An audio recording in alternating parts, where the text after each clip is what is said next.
Welcome you all फेरि पनि स्वागत छ। हामी के गरिरहेका थियौँ डेफिनेसन पढिरहेका थियौँ। डेफिनेसनमा इन्कम ट्याक्सको डेफिनेसनमा सेक्सन 2 मा के छ तपाईको पीई छ। पीई को पालो छ है। पीई एकदमै इम्पोर्टेन्ट पीई जतासुकै इम्पोर्टेन्ट छ। पीई भनेको इन्टरनेसनल ट्याक्सेसनको पार्टको तपाईको बेस हो। पीई बुझ्नुपर्ने जरुरी छ, एकदमै जरुरी छ। तपाईको टिपी बुझ्नको लागि, ट्रान्सफर प्राइसिङ बुझ्नको लागि हैन, एकदमै जरुरी छ। पीई डबल ट्याक्सेसन बुझ्नुको लागि पीई एकदम इम्पोर्टेन्ट है।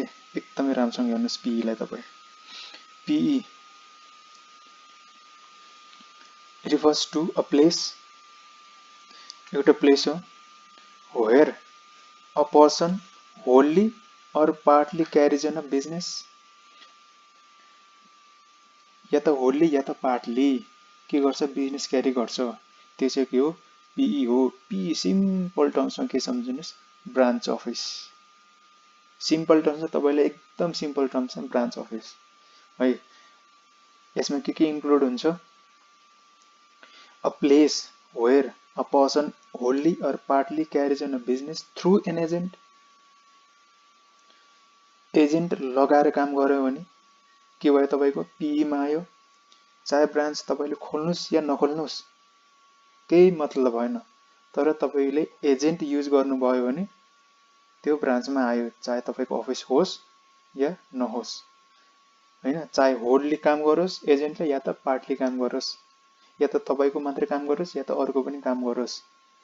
नर्मल एजेन्ट छ भने तपाईको पीई मा आयो।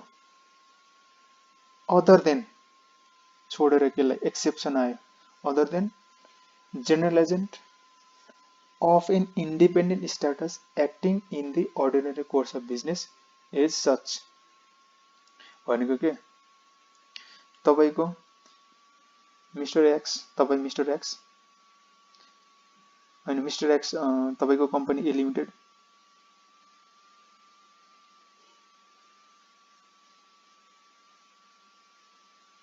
ए लिमिटेड छ तपाईको कम्पनी नेपालमा।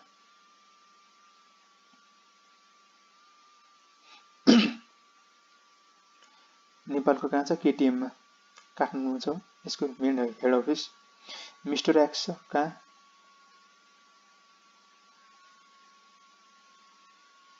मिस्टर एक्स कहाँ छ, वीरगञ्जमा, वीरगञ्जमा छ यसको। मिस्टर एक्स कहाँ छ, तपाईको एजेन्ट हो mister x. Mister x agent हो तपाईको। तपाई के गर्नुहुन्छ, ट्रेडिङको काम छ तपाईको, ट्रेडिङको काम छ। ट्रेडिङ के गर्नुहुन्छ, थ्रु एजेन्ट्स गर्नुहुन्छ र हेड अफिसबाट पनि गर्नुहुन्छ। तपाईको ब्रान्चहरु पनि छ। तपाईको यदि ब्रान्च नै खोल्नु भयो भने त्यो त तपाईको आउने नै भयो पीई मा। तर तपाईको ब्रान्च छैन, एजेन्ट लगाएर काम गर्नुहुन्छ भने चाहिँ त्यो पनि पीई मा आउँछ। कसरी, ट्रेडिङको काम छ। मानौ तपाईको बिस्किट्सको फ्याक्ट्री छ, ए लिमिटेड केटीएम मा बिस्किट्सको फ्याक्ट्री छ हो। त्यो बिस्किट चाहिँ के गर्नुहुन्छ, तपाईले विभिन्न डिस्ट्रिक्टहरुमा सप्लाई गर्दिनुहुन्छ। च्यानल छ तपाईको है, सप्लाई चेन म्यानेजमेन्ट छ, एसईएम। अनि त्यसमध्ये एउटा एजेन्ट वीरगञ्जको पनि छ हो। यसले के गर्छ, एजेन्टले के गर्छ, नर्मल तपाईको जनरल एजेन्ट भयो भने के भनेछ, तपाईको बिजनेस थ्रु एन एजेन्ट भयो भने चाहिँ के भयो, चाहे पार्टली गरोस् चाहे होलली गरोस्, के भयो तपाईको प्लेस, के भयो तपाईको पीई नर्मल। तर त्यसमा अदर देन छोडेर कसलाई, agent of independent status acting in the ordinary course of its business भने के भन्यो तपाईलाई। मानम यो एजेन्ट चाहिँ के छ, एजेन्ट मिस्टर एक्स तपाईको मात्रै काम गर्छ। ए लिमिटेडको लागि मात्रै एजेन्ट हो यो। ए लिमिटेडको मात्रै बिस्किटहरु यसले बजारमा लगेर बेच्छ, सप्लाई गर्छ भने के भयो, तपाईको पीई भयो। तर के भयो यस्तो केसमा, तर यदि मिस्टर एक्स चाहिँ एजेन्ट हो कसको, सबैको, ए लिमिटेडको पनि हो, बी लिमिटेडको पनि हो र सी लिमिटेडको पनि हो। किन, एजेन्ट मिस्टर एक्स को होलसेलर हो, होलसेलर हो हैन, यसको होलसेल बिजनेस छ। यसले चाहिँ के गर्छ, सबै प्रकारको बिस्किट्सहरू चाहिँ के गर्छ, इच एन्ड एभ्री टाइप्सको बिस्किट्स जुन मार्केटमा अभाइलेबल छ यसले चाहिँ किन्छ, खरिद गरेर कम्पनीहरूबाट अगाडि डिस्ट्रिब्युट गर्छ। डिस्ट्रिब्युटर हो भने चाहिँ यसमा पाउने कमिसनहरू सबै के हो, यसको कमिसन छोड, यसको यो मिस्टर एक्सन को भयो तपाईँको एजेन्ट हो हुन त, तर इन्डिपेन्डेन्टली काम गर्छ यसले। यसको तपाईँको पर्टिकुलर कोही पनि अगाडि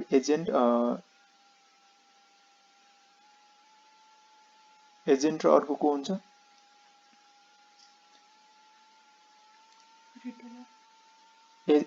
एजेन्ट म पछि भन्छु, मलाई ठ्याक्कै वर्ड आएन। एजेन्ट र अगाडि आएन है, मलाई आएन, केही भएन। मिस्टर जियोस ए लिमिटेड र मिस्टर एक्सको चाहिँ रिलेसनसिप के हो, मिस्टर एक्स चाहिँ एजेन्ट हो होइन, एजेन्ट हो। जेनरल एजेन्ट हो भने चाहिँ तपाईँको पिईमा आयो। यदि मिस्टर एक्स जनरल एजेन्ट हो भने इन्डिपेन्डेन्टली काम गर्छ, सबै बजारमा जति पनि कम्पनीहरू छन् तिनीहरू सबैको लागि काम गर्छ भने चाहिँ के भयो, तपाईँको इन्डिपेन्डेन्ट स्ट्याटस होल्ड गरेको एजेन्ट हो होइन। त्यसले गर्दा चाहिँ यो चाहिँ पिईमा आउँदैन। अर्को इक्जाम्पल फेरि पनि यसमा चाहिँ के छ तपाईँको, जस्तो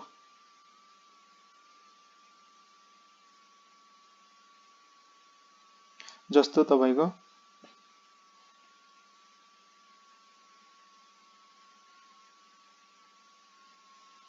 सोरुमहरू भनौँ होइन, सोरुमहरू भनौँ, तपाईँको एप्पल कम्पनीको छ सोरुम, त्यहाँ के मात्रै बेच्न सकिन्छ, एप्पल कम्पनीको प्रडक्ट मात्रै बेच्न सकिन्छ। यो एजेन्ट हो तपाईँको, यो चाहिँ तपाईँको पिईमा आउँछ। तर इन्डिपेन्डेन्टवाला एक्स छ होइन, मिस्टर एक्स छ होइन, यसमा चाहिँ के हुन्छ, एप्पल पनि हुन्छ, स्यामसङ पनि छ, तपाईँको रोलेक्सको घडी पनि बेचिरहेछ होइन, सबै बेचिरहेछ, आइवाच पनि बेचिरहेछ, तपाईँको स्यामसङको मोबाइलहरू पनि बेचिरहेछ होइन, क्याननको पनि बेचिरहेछ, यहाँ रेडमीको पनि बेचिरहेछ। सबै यो भनेको चाहिँ के हो, तपाईँको मिस्टर एक्सको आफ्नै बिजनेस छ एउटा। त्यसले गर्दा चाहिँ यो चाहिँ कसैको पनि एजेन्ट होइन, एजेन्ट पनि होइन है, एजेन्ट हो भने पनि एजेन्ट होइन, यसको आफ्नै इन्डिपेन्डेन्ट स्ट्याटस छ होइन। यो चाहिँ के होइन तपाईँको, त्यसैले मिस्टर एक्सकै पिई चाहिँ होइन। That's why he is not PE है, पिई होइन। बुझ्नुभयो होला। अब यति भनिसकेपछि बुझ्नु भएको छैन भने पछाडि पनि आउँछ, फेरि भनौँला। बुझ्नु जरुरी छ, ट्याक्समा इन्टरप्रिटेसनसँग मात्रै खेल्ने हो तपाईँहरू। याद गर्नुपर्ने कुराहरू केही पनि छैन, यो सबै इम्पोर्टेन्ट छ, पछिबाट आउँछ फेरि। म सरसर्ती पढ्छु होइन, बाँकीलाई पनि छोडौँ केही। A place where a person is using or is installing substantial equipment or substantial machinery, त्यो पनि PE हो। One or more places within a country where a person furnishes, whether through employees or otherwise, related services, including technical, professional, consultant services for a period or periods aggregating more than 90 days within any 12 months period, or place where a person is engaged in construction, assembly, or installation project for 90 days or more, including a place where a person is conducting supervisory activities in relation to such a project. यो सबै तपाईँको के छ, यो सबै योहरू छ नि, जति पनि टाइम लिमिटहरू छ, पिईहरू छ, सबै यो तपाईँको यो DTAAबाट यो निकालेको कुराहरू हुन्, कपी पेस्ट वाला छ यो सबै। के भने यहाँनिर प्लेस, कस्तो प्लेस, जहाँ पर्सन हेज अथवा युजिङ, या त आफ्नो चाहिँ या त युज गरिरहेछ, or is installing substantial equipment होइन, इक्विपमेन्ट युज गर्यो, सब्सटेन्सियल इक्विपमेन्ट युज गर्यो, या त सब्सटेन्सियल मसिनरी युज गर्यो होइन, त्यो पनि के हो तपाईँको पिई हो। यो किन गर्छ, सब्सटेन्सियल इक्विपमेन्ट युज किन गर्छ होइन, इन्स्टल किन गर्छ, मसिनरी युज किन गर्छ, किन भन्दा बिजनेस गर्नको लागि, त्यहाँबाट बिजनेस प्रोभाइड गर्नको लागि, सर्भिस रेन्डर गर्नको लागि होइन। ब्रान्चको नाम नदिए तापनि यदि सब्स्टेन्शियल कम्पनीको सब्स्टेन्शियल इक्विपमेन्ट र मेसिनरी चाहिँ कतै इन्स्टल हुन्छ भने त्यो पनि तपाईको के हो, पिई हो। अर्को छ तपाईको one or more places within a country where a person furnishes through employees or otherwise related services।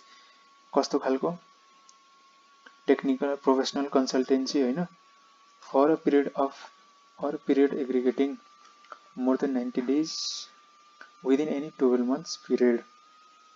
भनेको 12 months भित्र एग्रिगेटिङ 90 दिन भन्दा बढी 12 महिना भित्र 90 दिन भन्दा बढी के गर्छ, विदिन अ कन्ट्री। फेरि विदिन अ कन्ट्री चाहिँ के गर्छ, फर्निश गर्छ, पर्सनले फर्निश गर्छ, या त इम्प्लोइ लगाएर या त अदरवाइज एजेन्ट लगाएर चाहिँ कस्तो खालको सर्भिसहरू, टेक्निकल प्रोफेसनल र कन्सल्टेन्सी सर्भिसहरू दिन्छ भने चाहिँ के भयो, कम्तीमा 90 दिनको लागि, कम्तीमा हैन 90 दिनभन्दा बढी दिनको लागि चाहिँ तपाईको कन्सल्टेन्सी सर्भिस कतै दिन्छ भने चाहिँ के भयो तपाईको, त्यो पनि पिई हो। कन्सल्टेन्सी मानौँ कस्तो खालको, तपाईको सीए अफिस छ हैन, सीए अफिसको सीए फर्म छ, सीए फर्म कहाँ छ, यसको हेड अफिस काठमाडौँमा छ हैन। कन्सल्ट यसको चाहिँ एउटा ब्रान्च अडिट गर्नु पर्यो, मानौँ ब्रान्चमा चाहिँ अडिट गर्नु पर्यो, ब्रान्च चाहिँ कहाँ छ, यो ब्रान्च अडिट चाहिँ कहाँ गर्नु पर्यो तपाईको, झापामा गर्नु पर्यो मानौँ। यो झापामा गर्नु भने चाहिँ यो सी फर्मले के गर्छ, झापाको एउटा ब्रान्चलाई, झापाको एउटा फर्मलाई चाहिँ के गर्छ, यो काम दिन्छ, अडिटको काम दिन्छ।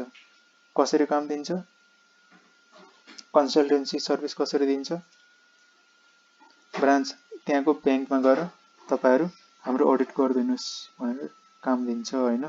हो त्यो केसमा के हुन्छ, यदि यो काम छ नि, यो सर्भिस, यो झापावाला ब्रान्च सीए फर्म सीए को काम, यदि उसले अडिट गर्न लगायो कति दिन, 60 दिन, 60 दिन काम गर्न लाग्यो भने के भयो, भयो यो पिई भयो, भएन, कम्तीमा 90 भन्दा बढी हुनु पर्यो, 90 दिन भन्दा बढी टाइम लगाउनु पर्यो। यो भयो तपाईको अडिट वाला एक्जाम्पल। अर्को छ तपाईको टेक्निकल सर्भिसहरु। टेक्निकल सर्भिसमा के हो तपाईको, इन्जिनियरको सर्भिस। इन्जिनियर कहाँ छ तपाईको, हेड अफिस कहाँ छ, केटीएम मा, हेड अफिस कहाँ छ, काठमाडौँमा छ। तर हाइवे बनाउने छ, कहाँ, इस्ट वेस्ट हाइवे, के भयो यहाँनिर चाहिँ तपाईको।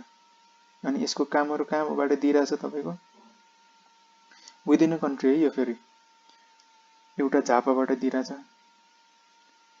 अनि एउटा चितवनबाट दिइराछ, अर्को बुटवल, अनि सुदूरपश्चिमबाट एउटा जिल्लाबाट दिइराछ भने के हुनु पर्यो,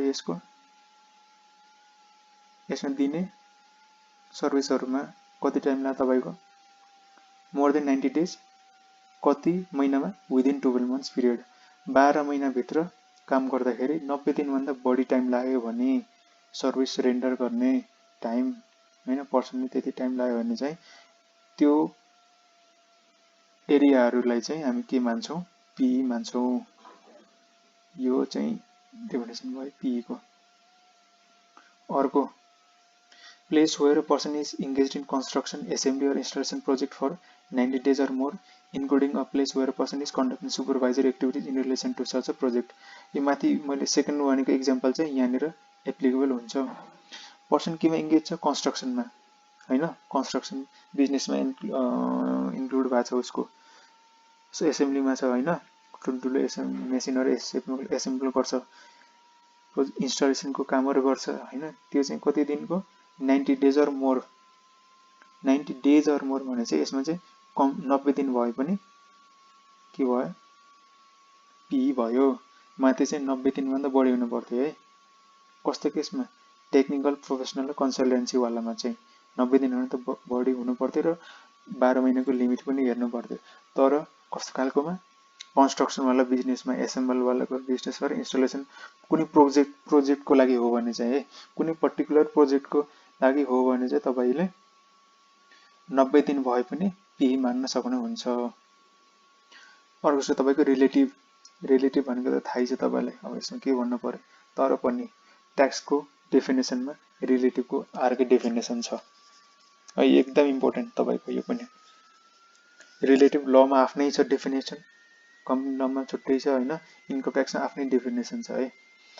रिफर्स टु स्पाउस, बुढाबुढी, या त बुढा छ भने बुढी, मैले मिस्टर एक्सबाट लिएँ है, छ भने Mrs x. Children including children दुईजनाको सन अथवा डटर होइन। यदि एडप्ट गरेछन् भने कसैलाई बाटाबाट एडप्ट गरेर ल्याएको चाइल्ड पनि के हो तपाईँको रिलेटिभमा आयो। प्यारेन्ट होइन, parent, father, mother, grand parent होइन, ग्रान्ड प्यारेन्ट, फादर, मदर। अर्को को छ सिब्लिङ। सिब्लिङ भनेको को, सिब्लिङ भनेको को, आफै हेर्नुहोस् है, यो आफै हेर्नुहोस्। सिब्लिङ भनेको को, मिस्टर एक्सको दाजुभाइ दिदीबहिनीहरू होइन, ब्रदर सिस्टरहरू, अङ्कल आन्टीहरू मिस्टर एक्सको। मिस्टर एक्सको अङ्कल आन्टी के, मिस्टर एक्सको अङ्कल आन्टी के, ठुलबा ठुलामाहरू भनेको फादरको दाजुभाइ दिदीबहिनीहरू है, अङ्कल आन्टीहरू है। फादरको तपाईँको अङ्कलको बुढाबुढीहरू, नेफ्यूहरू, निसहरू, ग्रान्डसन सबै भनेको को तपाईँको। यदि सिस्टरको बुढा छ अथवा भाइ बहिनीको अरू पनि बुढाबुढी छन् भने त्यो पनि रिलेटिभमा आयो।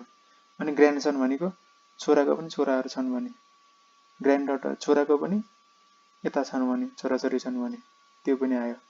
ब्रदर इन लज भनेको त्यही भयो भाउजूहरू,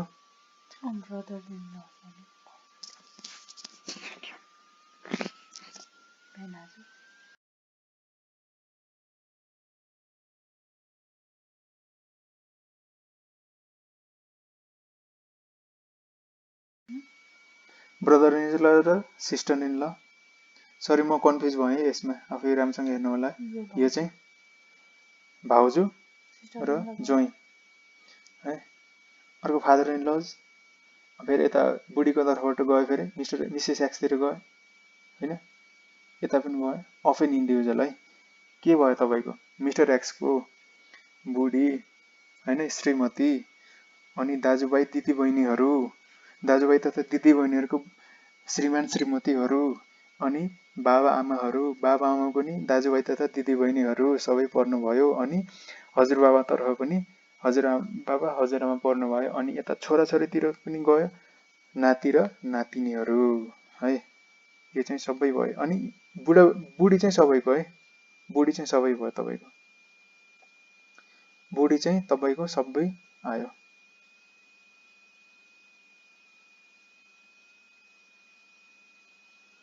अनि छ तपाईँको रेन्ट। रेन्ट भनेको त थाहै छ तपाईँहरूलाई। All payments including premium received from lease of intangible asset including rent of house तपाईँले रेन्टमा दिनुभएको छ नि त्यहीबाट आउने ऊ पनि, त्यसबाट आउने एमाउन्ट पनि रेन्ट हो। अर्को however does not include natural resource payment.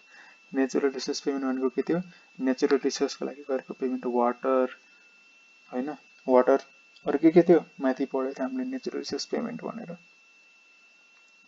Water, minerals, other living non living रिसोर्सहरू जुन ल्यान्डबाट आएको छ यो चाहिँ होइन, रेन्ट होइन। त्यसको लागि गरेको पेमेन्ट चाहिँ रेन्ट होइन। के को लागि, टेन्जिबल एसेट्सबाट है, from lease of tangible assets. अर्को छ रेजिडेन्ट पर्सन। रेजिडेन्सियल स्ट्याटस आयो हेर्नुहोस् फेरि तपाईँको, फेरि रेजिडेन्सियल स्ट्याटस यो चाहिँ एकदम इम्पोर्टेन्ट छ। फेरि यो पनि पुरै इन्कम ट्याक्स यसमै बेस हुन्छ तपाईँको। किन ट्याक्स कसलाई लाग्छ, रेजिडेन्टलाई लाग्छ, नन रेजिडेन्टलाई लाग्दैन। त्यही भएर रेजिडेन्टको नन रेजिडेन्टको त्यो छुट्याउनै पर्छ तपाईँले। त्यसको लागि पनि को रेजिडेन्ट भनेर तपाईँले थाहा पाउनु पर्यो है। सेक्सन 2 क नग के थियो, सेक्सन 2 क इन रेस्पेक्ट अफ इन्डिभिजुअल है, इन्डिभिजुअलको केसमा कसरी थाहा पाउने? Whose normal place of abode is in Nepal, normally कहाँ बस्छ नेपालमा? Who has resident in Nepal for 183 days or more during a continuous period of 365 days, or who is deputed by government of Nepal to a foreign country in any time of the income year. Income year हामीले माथि पढाएको थियौँ, income year एसेसेन्ट year है, कुन थियो? साउनबाट सुरु भएर असारसम्म होइन, त्यसपछि एसेसेन्ट इयर सुरु हुन्थ्यो, माथि पढिसकेका छौँ। यस नर्मली नेपालमा बस्ने, अर्को नेपालमा बस्ने है, नेपालमा बस्ने जो कोही पनि मान्छे इन्डिभिजुअल जो कति दिनको लागि 183 days or more, 183 days or more कहाँ 360 daysमा भनेको 1 वर्षसम्ममा होइन, 1 वर्षमा तपाईँको 183 दिनभन्दा बढी बस्यो भने चाहिँ तपाईँको रेजिडेन्ट मानियो। कहिलेबाट? 1 वर्ष। 365 days भनेको मानौ फर्स्ट श्रावणबाट है असारसम्म 365 days हुन्छ। त्यो बिचमा तपाईँको 183 days अथवा त्योभन्दा बढी बस्यो भने, रिसाइड गर्यो नेपालमा भने त्यो चाहिँ रेजिडेन्ट भयो। अर्को छ एकदम इम्पोर्टेन्ट है तपाईँको डेफिनेसन बुझ्नु होला। अब त तपाईँहरूलाई इन्टरप्रिटेसन पनि आयो होला स्किलहरू, अब त सक्नुहुन्छ इन्टरप्रेट सामान्य। अर्को छ को deputed by government of Nepal, Nepal गभर्मेन्टले के गर्यो? डेप्युट गर्यो काम गर्नको लागि, सर्भिस रेन्डर गर्नको लागि। कहाँ? To a foreign country, foreign कन्ट्रिजहरूमा। In any time of the income year, जुनसुकै समय, कतिसुकै होस् टाइम पिरियड, केही यसमा डेज मतलब छैन, एक दिनको लागि पनि हुनु पर्यो। इन एनी टाइम इन्कम इयरमा हुनु पर्यो बस है, इन्कम इयरमा बस हुनु पर्यो। कहाँ? फरेन कन्ट्रीमा नेपाल गभर्मेन्टले डेप्युट गर्नु पर्यो। यिनीहरूमा को आयो?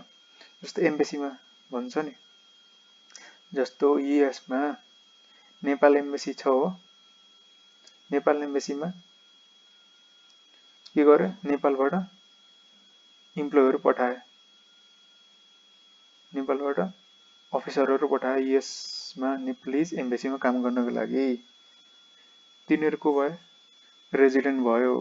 तिनीहरू चाहे युएसमै बसन् होइन, युएसको टेरिटोरीमा गएर बसन्, तर तिनीहरू केमा आउने भयो? रेजिडेन्ट अफ नेपाल, नेपालकै रेजिडेन्टमा आउने भयो। त्यसपछि ट्याक्स लाग्ने र नलाग्ने कुरा त पछाडि नै आउँछ, तर नर्मल्ली के हुन्छ? रेजिडेन्ट अफ नेपाल भइसकेपछि ट्याक्स लाग्छ। अर्को पार्टनरसिप फर्म, रेजिडेन्ट मानेछ यसमा फर्मलाई चाहिँ है। अर्को छ in respect of a trust, such trust establish in Nepal, एउटा त इन्करेक्ट भयो नेपालमा। अर्को छ ट्रस्टी चाहिँ को छ? रेजिडेन्ट इन इन्कम इयर होइन, ट्रस्टमा हुने ट्रस्टिजहरू होइन, ट्रस्टमा त ट्रस्ट चलाउनुको लागि ट्रस्टिजहरू हुन्छ, जसरी कम्पनीमा सेयर होल्डरहरू हुन्छ त्यस्तै गरेर ट्रस्टिजहरू हुन्छन्, ट्रस्टिजहरू। यदि यिनी ट्रस्टिजहरू तपाईँको इन्कम इयरमा, इन्कम इयर भनेको मैले भनिसकेँ अघि, श्रावणबाट आषाढसम्म यिनीहरू कहाँ छन्?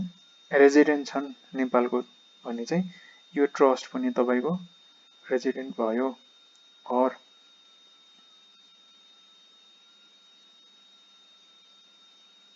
or which is controlled by a person or a group of person comprising such a person directly or through one or more interposed entity भनेको के? तपाईँको कन्ट्रोल गरेको कसले? रेजिडेन्ट पर्सनले। मैले हामी माथि पढेको थियो हामीले एसोसिएट इन्टरप्राइज भनेर, एसोसिएटेड पर्सन भनेर होइन, रिलेटिभ जस्तै यिनीहरू एकले अर्कालाई कन्ट्रोल गर्छ है। कसरी कन्ट्रोल गर्छ? थ्रु इन्भेस्टमेन्ट होइन, पिएसआरबाट होइन, जसरी कन्ट्रोल गर्नु पर्यो होइन, इन्भेस्टमेन्ट हुनु पर्यो, त्यहाँ कन्ट्रोल हुनु पर्यो होइन, डाइरेक्टली अथवा इन्डाइरेक्टली। मैले इक्जाम्पल दिएँ, जस्तै एन्टिटी 1 छ, यसको सेयर होल्डरहरू को छन्? यिनीहरूले होल्ड गर्छन् एन्टिटी 2 ले, 3 ले, 4 ले, अनि यिनीहरूलाई फेरि अर्को अर्को एन्टिटी 5 ले होल्ड गर्छ भने के भयो, यदि यो तपाईको रेजिडेन्ट हो हैन, यदि यो रेजिडेन्ट हो भने चाहिँ ट्रस्ट, एन्टिटी नभने यो ट्रस्ट हो है तपाईको।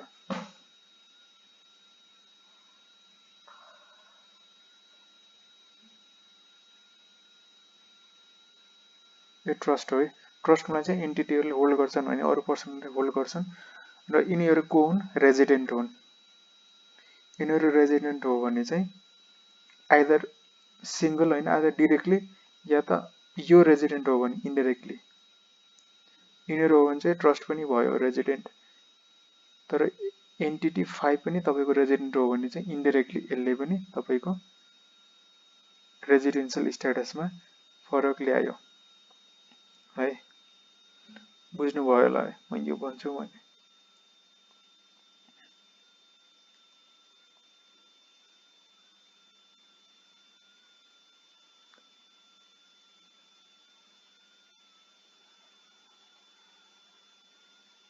यो पनि बुझ्नुभयो होला हैन। अर्को छ तपाईको ट्रस्ट सक्यो। अर्को पर्सन, अर्को कम्पनीको केसमा, कम्पनीको के छ, incorporate under laws of Nepal या त नेपालको ल भित्र इन्कर्पोरेट भयो, रजिस्टर्ड भयो भने। अर्को manage of which is effective in Nepal हैन।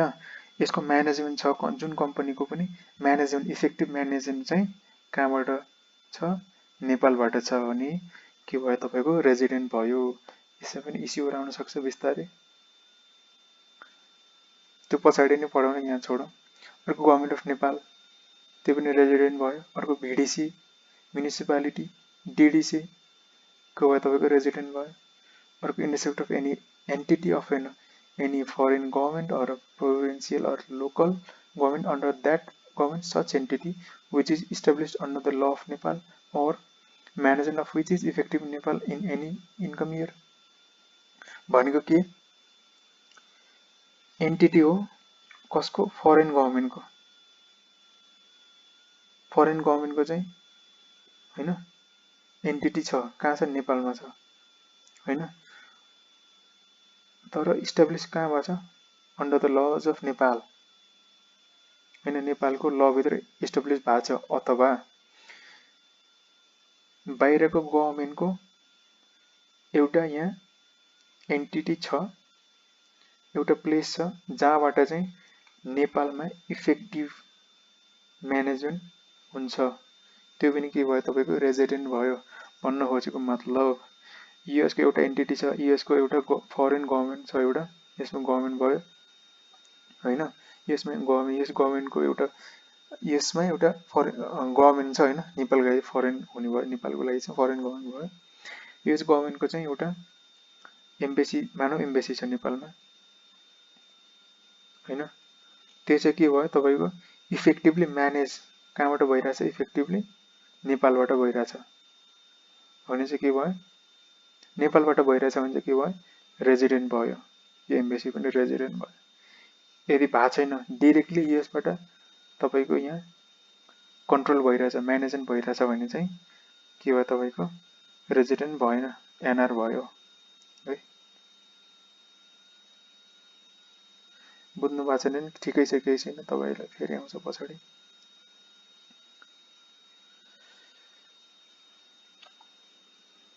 तर पछि आफै पढेर पनि बुझ्नुहुन्छ तपाईले एक्जाम्पलसँग। Any organisation or any entity or entity established under any treaty or agreement, कुनै पनि अर्गनाइजेसन एन्टिटीहरू के भित्र, ट्रिटी अथवा एग्रिमेन्ट भित्र, जस्तो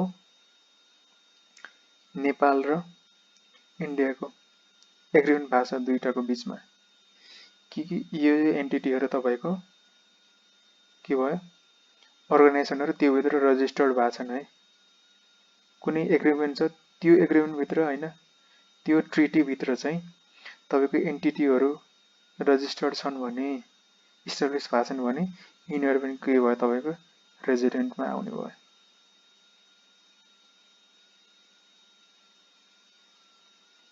अर्को के छ तपाईको, a PE permanent settlement of a NR situated in Nepal. A person who is not a resident is considered as an non-resident भनेको के भनेछ कसको एनआर को पी चाहिँ कहाँ छ नेपालमा छ जस्तो मैले अघि भनिसके तपाईको यूएस को कम्पनीको पीई ब्रान्च चाहिँ कहाँ छ नेपालमा छ है ब्रान्च चाहिँ नेपालमा छ भने के भयो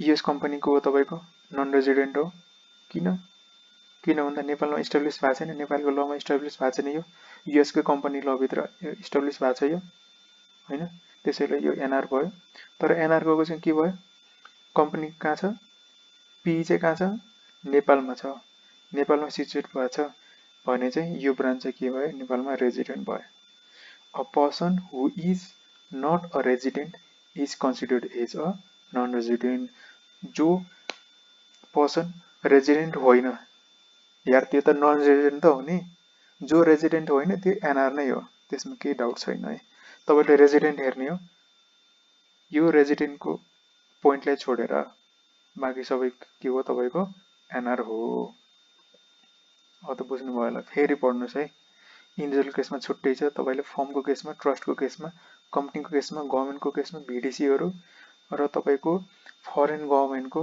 एन्टिटीहरु छ भने यहाँ अथवा अर्गनाइजेसन छ कुनै एग्रीमेन्टमा अथवा फरेन इस्टाब्लिशमेन्टको चाहिँ पी छ भने नेपालमा तिनीहरु के हुने भयो रेजिडेन्ट हुने भयो ल यहाँ बुकमा एउटा एक्जाम्पल पनि छ त्यसलाई हेरौँ अब मिस्टर एन्डी मोदी नरेन्द्र मोदी वाला साहब एन्डी Modi an Indian citizen arrived in Nepal on Ashad 2072 and stayed here till 23 Pous 72. What will be his residential status for income year 2071-72 र 2072-73? लेन्थ अफ हिस्ट्री अब आफै गर्नुस् है कहिले आयो हामी कहिले हेर्छौं 365 डेजलाई हेर्छौं है यो को हो मिस्टर ल अब यहाँबाट प्र्याक्टिकल थोरै एउटा प्र्याक्टिकल सुरु भयो तपाई एकदम इम्पोर्टेन्ट तपाईको ट्याक्सेसनमा तपाईले रेजिडेन्शियल इन पर्सन को हो तपाईको छुट्याउनु पर्यो सुरुमा त इन्डिभिजुअल हो कि पार्टनरशिप फर्म हो कि कम्पनी हो कि हैन एन्टिटी को हो त त्यो छुट्याउनु पर्यो अनि कुनमा क्याटेगोरीमा जान्छ त त्यसको स्ट्याटस के हो त्यसपछि मात्रै प्र्याक्टिकल सुरु गर्नुपर्छ नत्र तपाईको सबै चौडा मौडा हुन्छ है डामाडोल हुन्छ त्यहाँ बिगार्नु भयो भने सबै ट्याक्सेसन गयो तपाईले बुझ्नुस् नबुझ्नुस् त्यही भएर बेस क्लियर गराउनुस् मिस्टर एन्डी इन्डिभिजुअल तपाई के भयो इन्डिभिजुअलको हेर्नुस् अब माथि के भनिन्छ नेपालमा बसिरहेछ नि नेपालको रेजिडेन्ट बाहिरबाट आइराछ भने चाहिँ के भयो 83 डेज कन्टिन्युअसली 365 डेज हेर्नु पर्यो यहाँ हेरौँ है कहिले आयो असार 20 मा आयो असार 20 मा आयो भनेपछि त्यसबाट गर्नु असार 20 मा आयो नेपालमा हैन इन्डियाबाट आयो इन्डियन सिटिजन आयो नेपालमा कहिले असार 20 भनेपछि के भयो असार 20 असारको कति दिन 10 दिन भयो असारको 10 दिन भयो 2071-72 मा है इन्कम इयर 71-72 मा त 71-72 मा कहिलेबाट सुरु हुन्छ यो फर्स्ट आषाढ 2071 बाट 31 मार्च 31 आषाढ 2072 फर्स्ट साउन अप्रिल भनौं यो 4 महिना भयो असार साउन फर्स्ट साउनबाट सुरु भएर 31 असारसम्म गर्नुस् तपाईको हामी कहाँ छौं 2072 मा आइराछ यो यहाँनिर आइराछ भनेपछि के भयो असारको 20 मा आयो भनेपछि के भयो तपाईको कति दिन भयो असारको 20 मा आयो भनेपछि 10 दिन बाँकी 11 दिन बाँकी असारको मानौ असार मान्नु हो तपाईले 31 दिनको मान्नु भयो भने चाहिँ 11 दिन नत्र 10 दिन यो बुकमा 10 दिन लेखिरहेछ खै किन हो हैन पछि हेरौँला यो चाहिँ तर नर्मली 11 दिन हुनुपर्ने हो ठिकै छ केही छैन कसरी लिन्छ हामी पछाडी पढ्दै गरौँला भयो 10 दिन 71 72 को अनि 72 73 मा कति दिन पौषसम्म बसेछ है यो पौषसम्म बसिरहेछ भनेपछि साउन 31 भदौ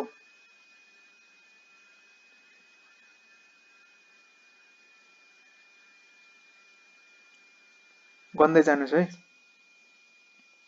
साउन असार भनेपछि साउन भदौ असोज कार्तिक मङ्सिर पौष श्रावण तपाईको 30 को महिना हुन्छ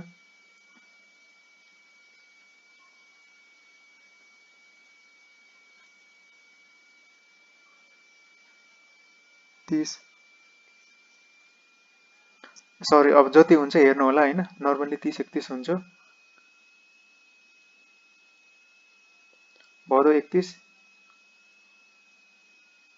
फेरि 30 31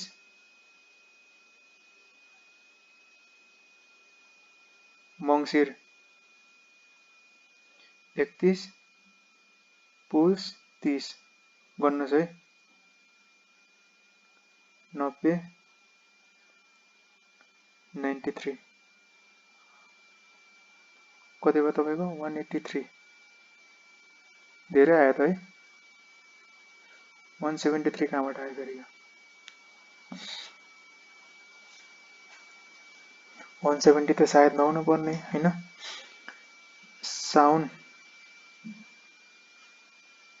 साउन भदौ असोज कार्तिक मङ्सिर पुस सरी पुसको 23 गतेसम्म बसेछ भनेपछि 23 दिन मात्रै भयो यहाँ यो चाहिँ 30 होइन यो चाहिँ 23 दिन भयो 23 दिन 23 दिन भयो भनेपछि तपाईको यसमा 30 घटाउनुस् र 23 जोड्नुस् भनेको 7 घटाउनुस् त कति हुन्छ 180 83 मा 7 घटाउनुस् 1 कति भयो धेरै डिफरेन्स आयो त है एकपटक राम्रोसँग क्याल्कुलेटर यो क्यालेन्डर हेर्नु होला म पनि हेर्छु हैन जस यसरी नै क्याल्कुलेट हुन्छ असार र साउन सायद 31 को महिना हुन्छ है फेरि हेरौँला यो चाहिँ हैन यो प्र्याक्टिकल गर्दाखेरि हेरौँला अहिले चाहिँ जे होस् तपाईले बुझ्नु भयो नि हामी के हेर्छौं 365 दिनको हेर्छौं है कन्जिक्युटिभ 365 डेजलाई हेर्छौं यदि त्यो हेर्दाखेरि 183 डेज भन्दा बढी आयो भने चाहिँ तपाईको रेजिडेन्ट नत्र चाहिँ नन रेजिडेन्ट इन्डिभिजुअलको केसमा since he is stayed for a period of 10 days in income year 71 72 his status is a non resident however for income year 2072 73 his resident as he is stayed for more than 180 days in 365 days consecutive days भनेको के तपाईको income year 2071 72 मा 10 दिन मात्र बस्यो त त्यही भएर के भयो एनआर